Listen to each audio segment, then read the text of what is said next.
We often talk about real-world assets and utility tokens and what are the differences. Well, here we go. At Crypto Weekly, we always have the answer. So what is the difference between when people tell you about real-world assets and utility tokens? Well, very, very simple. When we talk about real-world assets or RWA, they're backed by real-world assets. Often, for example, we're putting US Treasuries on chain, and those are RWAs, or real estate, for example. Whereas when we talk about utility tokens, like Ethereum, Solana, these are basically just the protocols that gives you access to a protocol. There's no real world asset behind. And then the ownership as well.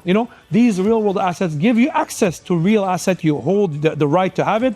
Whereas actually, that's not the case with utility tokens.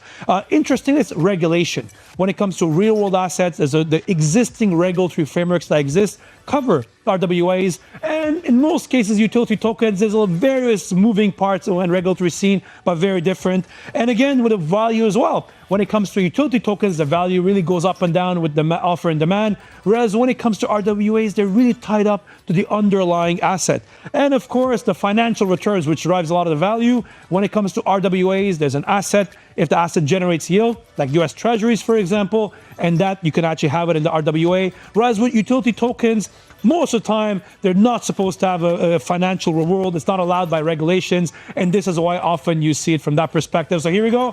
The difference between RWAs and utility tokens. Are your children prepared for the future of money? Order Decoding Crypto with Henry and Hodler, the #1 new release kids book on Amazon.